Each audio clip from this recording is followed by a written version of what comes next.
Welcome to my channel blogger with বাবাইতে তোমাদের সবাইকে স্বাগত জানাচ্ছি। তো আজকে এসেছি বাবা ভোলেনাথ ভোলে মহেশ্বরের মন্দিরে, যেটা বর্ধমানবাসী সবাই জানো এবং যারা বাইরে থাকে সবাই চেনো জায়গাটা এবং হয়তো আসার জন্য ভাবছো, তাদের উদ্দেশ্যে বলছি, তাদেরকে দেখানোর জন্য এই ভিডিওটা শেয়ার করছি এবং তোমরা সবাই দেখবে। আশা করি পুরোটাই ভালো লাগবে ভিডিওটা দেখে। হ্যাঁ, কী মন্দির বলো তো? মন্দিরটা হচ্ছে বর্ধমানের 108 শিব মন্দির।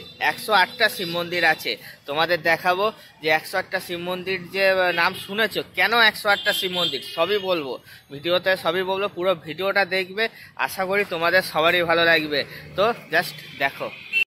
যে মন্দিরের কথা বলছি অর্থাৎ 108 মন্দিরের কথা, ওই মন্দিরে যেতে গেলে এইখানে জায়গাটা করে তোমাদের নামতে হবে। জায়গাটা দেখে নাও, এটা হচ্ছে নবাবহাট বাস স্ট্যান্ড। এই জায়গাটা করে নেমে টোটো ধরে তোমরা চলে যেতে পারবে 108 মন্দিরে। তবে চলো তোমাদের দেখাচ্ছি, বাস যে বাসই আসো না কেন তোমাদের এইখানে করে নামাবে, বা তোমরা যদি ওই মন্দিরের পাশ দিয়ে আসো তখন তোমরা মন্দিরের সামনেও নামতে পারো। তো চলো দেখা যাক। এই যে রাস্তাটা দেখাচ্ছি তোমাদের, তো এই রাস্তাটা দিয়ে তোমাদের যে আসতে হবে 108 মন্দিরের দিকে।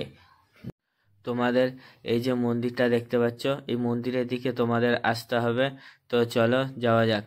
তবে একটা কথা, যে টোটোগুলো দেখতে পাচ্ছ তোমরা দূরে দাঁড়িয়ে আছে, ওই টোটোগুলো ভাড়া হচ্ছে, তোমরা যদি বাসে না যেতে চাও টোটো করে বর্ধমান স্টেশন যেতে পারো। ভাড়া মাত্র 30 টাকা করে প্রতি জনার। তবে টোটোওয়ালা কাকাদের মুখেই শোনো ওনারা কত করে নেয়। ধরো এখানে আসলো 108 মন্দিরে আসলো, স্টেশন থেকে যদি আসে সিঙ্গেল আসলে কত কি করে ভাড়া নাও? মানে ডাইরেক্ট আসো তোমরা? সিঙ্গেল সিঙ্গেল আসবে না গাড়ি, 5 জন না হলে 5 জন হবে না। মানে ধরো 5 জন হলো, কিন্তু এক একজন 100 টাকা ধরে রাখুন। 100 টাকা কি রিজার্ভে? রিজার্ভে মানে 5 জন, 5 জন একজন আসুক আর একজন আসুক আর 5 জন আসুক, 100 টাকা করে। 100 টাকা। আচ্ছা আচ্ছা, রিজার্ভ করলে একা নিয়ে চলে আসবে তোমরা। আচ্ছা ঠিক আছে, থ্যাংক ইউ। যে রাস্তাটা দেখতে পাচ্ছ, এই রাস্তা দিয়ে এসে তোমরা যে গেটটা দেখতে পাচ্ছ, যেহেতু একটু লরি বাস পারাপার হয়, তো এটা অ্যাকচুয়ালি হাই রোড। তো তোমরা যখন পারাপার হবে একটু দেখে শুনে পারাপার হবে। তো যাই হোক, তো এই যে গেটটা দেখতে পাচ্ছ, এটাই হচ্ছে 108 মন্দিরের গেট। তো 108 শিব মন্দির ট্রাস্ট বোর্ড। তো যাই হোক চলো। তো মন্দিরের ভিতরে একটা মূল গেট আছে, যেটার মধ্যে ঢুকতে গেলে তোমরা টিকিট কাটতে হবে তোমাদের আর কি। তো ওইটা হচ্ছে মেন গেট। তো গেটের মুখেই, আমরা যে গেট দিয়ে ঢুকেছি তার মুখেই গণেশ দাদার ছবি বা মূর্তি আছে। দাদা এই কারণে বলছি, যেহেতু ভোলেনাথকে বাবা বলি, তো তোমরা কোনো খারাপ মাইন্ডে নেবে না, কোনো খারাপ উদ্দেশ্য নয় আমার। তো যাই হোক, তো চলো দেখা যাক। তো এই মন্দিরের ভিতরে তোমাদেরকে কি কি দেখাতে পারি। তো মন্দিরের পাশেই তোমরা রেস্টুরেন্টে খেতে পারবে, খাওয়ার ব্যবস্থা পর্যন্ত আছে। তো মন্দিরে এই যে গেটটা দেখছো, এটা হচ্ছে মেন গেট। তো মেন গেটের আগে তোমাদের যে পার্কিং জোনটা আছে সেটা দেখিয়ে দিচ্ছি। তো এইখানে হচ্ছে 4 চাকা পার্কিং জোন। যারা তোমরা দূর থেকে আসো, 4 চাকা করে আসবে, তারা এখানে পার্ক করতে পারবে গাড়ি। তো গাড়ি প্রতি পার্কে কত কি নিচ্ছে সেটাও তোমাদের দেখিয়ে দেবো। তো তার আগে কি কি আছে সেটা তোমাদের দেখাচ্ছি এই মন্দিরের মধ্যে। তো দেখো ত্রিমূর্তি আছে এখানে, তো আরও আছে, এগুলো এক একটা করে করেছে আর কি। তো দেখাচ্ছি তোমাদের। তো মন্দিরের পাশে একটা ছোট পুকুর আছে যেখানে সবাই স্নান করে। তো দেখো নটরাজ নটরাজ বাবা আছে। তো কে এটা করেছে এই মূর্তিটা সেটাও লেখা আছে, তোমরা দেখতে পেলে। তো আমার তো দারুণ লাগছে। তো এইখানেই শেষ না, আরও সুন্দর সুন্দর জিনিস বা দৃশ্য তোমাদের দেখাবো, মন্দিরের চারিপাশটা দেখাবো। এটা হচ্ছে পার্কিং, এটা 2 চাকার পার্কিং। তোমরা এখানে 2 চাকা গাড়ি নিয়ে আসলে এখানে পার্ক করতে পারো। তবে কি পার্কিংয়েই তোমাদের পার্ক করতে হবে, এমনি কোনো জায়গা নেই পার্ক করার। তো এখানে আছে হরগৌরীর একটা মূর্তি আছে দুটো। তো যাই হোক, তো বাবা মায়ের মূর্তি আছে। তো চলো আর কি কি আছে তোমাদের সেগুলো তোমাদের দেখাচ্ছি। তো তোমাদের বলেছিলাম যে কত নেয় ফিস পার্ক করতে, সেটা দেখো। মোটর সাইকেলে 10 টাকা, কারে আছে 25 টাকা, আদার্স অন্য কিছু আসলে 125 টাকা করে।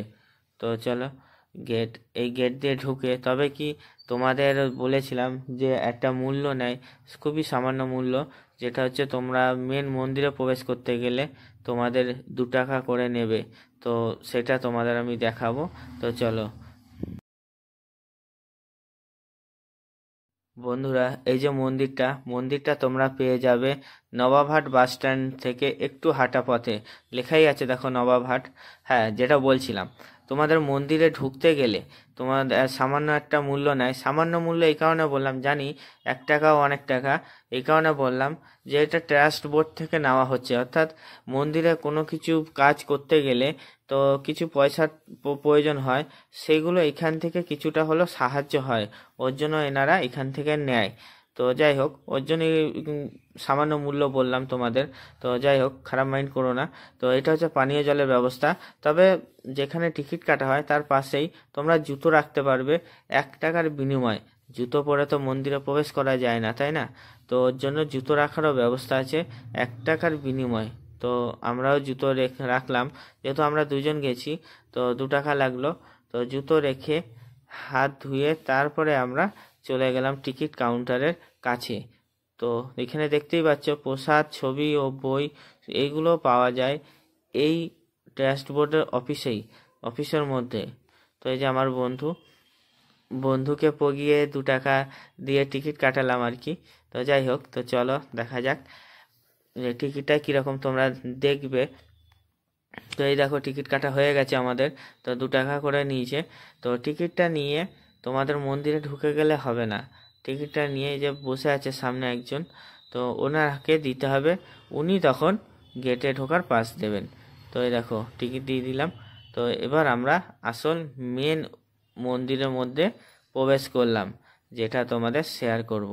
তো মন্দিরটা খুবই সুন্দর, 108টা ছোট ছোট মন্দির নিয়ে তৈরি, কিন্তু খুবই সুন্দর এবং কাহিনী আছে, তোমাদের বলবো, তোমরা জাস্ট দেখতে থাকো। তো এই সুবিধাগুলি পাবে এই মন্দিরের মধ্যে। তো দেখো এখানে সব লেখা আছে, কোনো অভিযোগ থাকলে সেটাও তোমরা জানাতে পারো এই মন্দিরটা। তবে এই মন্দিরটা অনেক পুরনো মন্দির, কিন্তু কিছু কিছু জিনিস এখানে নতুনভাবে করা হয়েছে, তোমাদের সবই বলবো, তোমরা দেখো। আশা করি তোমাদের ভালো লাগবে, আর ভালো লাগলে একটু সাপোর্ট করো, কারণ তোমাদের সাপোর্টের জন্যই এত কিছু করা। তো যাই হোক, তো চলো বন্ধুরা, তোমাদের শুনিয়ে নি এই 108 মন্দিরের কিছু কাহিনী। অবশ্যই জানিও কারা কারা ভোলা মহেশ্বর মহাদেবের ভক্ত আছো, অবশ্যই কমেন্টে লিখতে ভুলো না, হর হর মহাদেব। তো চলো বাবা নাম করে তোমাদের মন্দিরটা দেখাচ্ছি। বন্ধুরা, বর্ধমান জেলার আকর্ষণীয় যে মন্দিরগুলো আছে তাদের মধ্যে একটি হলো এই 108 শিব মন্দিরটি। হ্যাঁ, তবে এই শিব মন্দিরের আরেকটা নাম আছে, যে নামটা হলো নব কৈলাস মন্দির, যেটা অনেকের কাছেই অজানা, আমার কাছেও অজানা ছিল। যাই হোক, এই মন্দিরটি অনেক পুরনো মন্দির, কিন্তু এখনো পর্যন্ত আমরা বর্ধমানবাসী এর ঐতিহ্যটাকে বজায় রাখার চেষ্টা করছি। তো যাই হোক, তো এখানে এই মন্দিরগুলো রং করে নতুনের মতো আবার করা হচ্ছে, কারণ একটা জিনিস কত পুরনো আর থাকতে পারে, সেগুলোকে তো নতুন করতেই হবে। সেই উদ্দেশ্যে এই মন্দিরের কাজগুলো বা মন্দিরগুলো রিনোভেশন করা হচ্ছে, নতুনভাবে পুনর্নির্মাণ করার চেষ্টা করা হচ্ছে। তো যাই হোক, তো এই মন্দিরটি প্রতিষ্ঠা করেছিলেন মহারানী বিষ্ণু কুমারী। মন্দিরটি তৈরির সময় তখনকার দিনে লক্ষাধিক টাকা খরচা হয়েছিল, এবং এই মন্দিরটি প্রতিষ্ঠিত হয়েছিল 1788 খ্রিস্টাব্দে আরম্ভ হয় আর কি, প্রতিষ্ঠিত হয় না, আরম্ভ হয় 1788 খ্রিস্টাব্দে এই মন্দিরটি আরম্ভ হয়। তার মানে তোমরা বুঝতে পারছো কত পুরনো মন্দির। তো মন্দিরগুলো তোমাদের দেখাচ্ছি, সব কাজ হচ্ছে যেহেতু, ওর জন্য সব মন্দির হয়তো তোমাদের দেখাতে পারবো না, আর সব মন্দির দেখানোটা পসিবল নয়, সম্ভব হয়ে উঠবে না। তো যাই হোক, যতগুলো পারছি তোমাদের দেখাচ্ছি, তোমরা দেখো, আশা করি ভালো লাগবে। তবে এই মন্দিরগুলো একে অপরের পরিপূরক কিন্তু। বন্ধুরা, তোমরা যে মন্দিরগুলো দেখতে পাচ্ছ, এই মন্দিরগুলি 108টি ছোট ছোট মন্দির আছে এই মন্দিরগুলো। তো 108টি ছোট ছোট মন্দির নিয়ে তৈরি হয়েছে। তবে কি এই সবকটা মন্দির শিব ঠাকুরকেই নিবেদিত করা হয়েছে, অর্থাৎ সবকটা মন্দিরের ভিতরেই বাবা ভোলা মহেশ্বরের মূর্তি বা লিঙ্গ তোমরা দেখতে পেয়ে যাবে।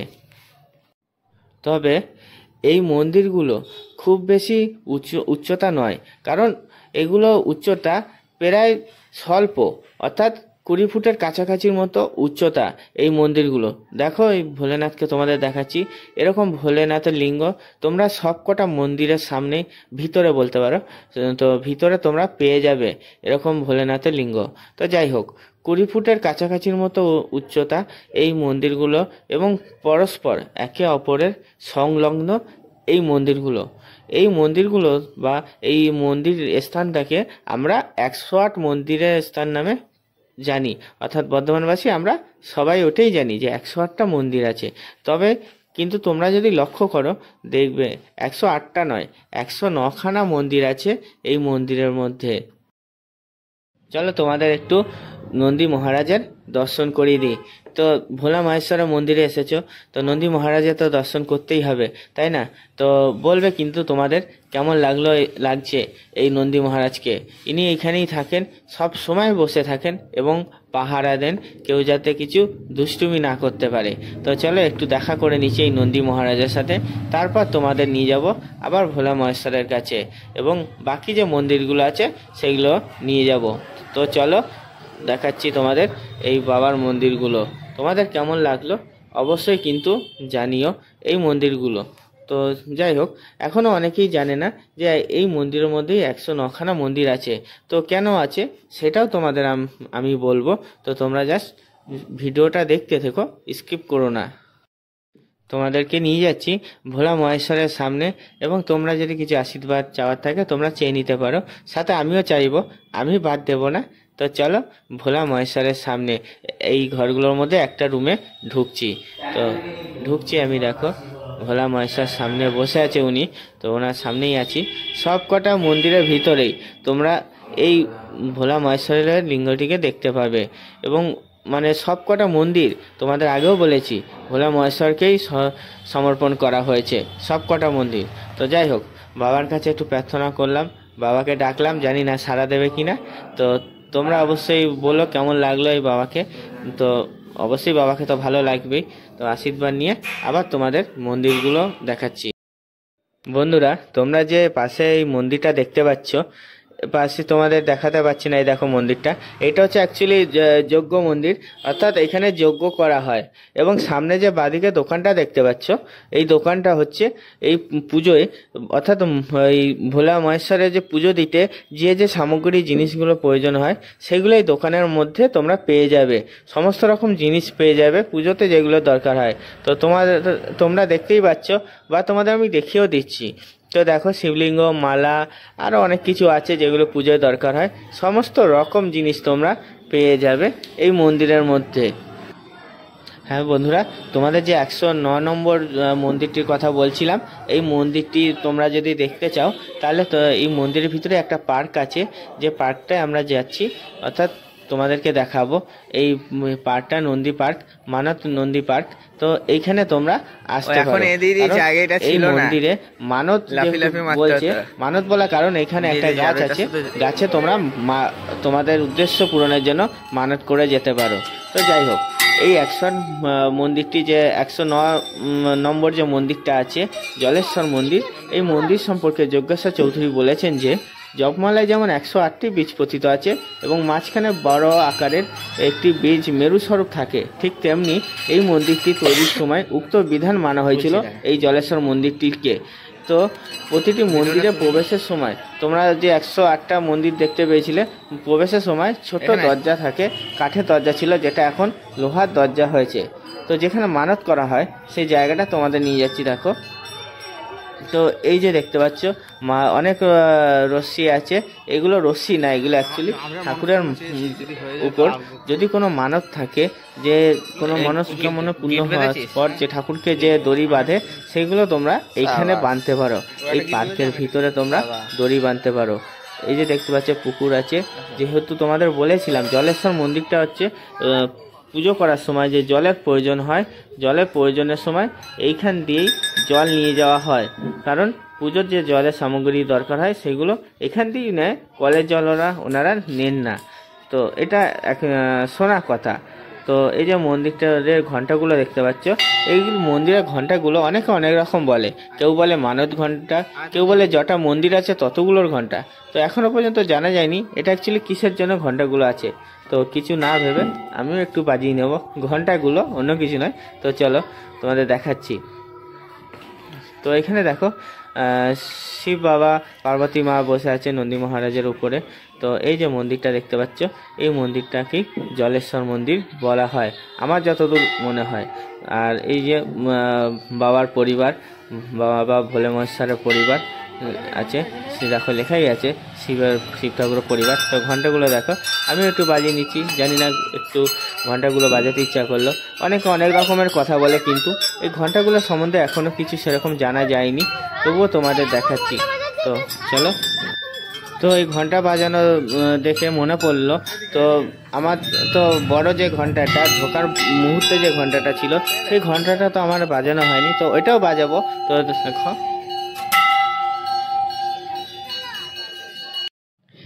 এটা ভোলেনাথ প্রেমী যারা আছে তাদের খুবই সুন্দর লাগবে, ওই জন্য এটা তোমাদের সাথে শেয়ার করলাম। দেখবে তোমাদের কেমন লাগলো অবশ্যই বলো। আশা করি বুঝতে পারছো তোমাদেরকে কি দেখাতে চাইছি। তো যাই হোক, তো এখানেই রাখছি।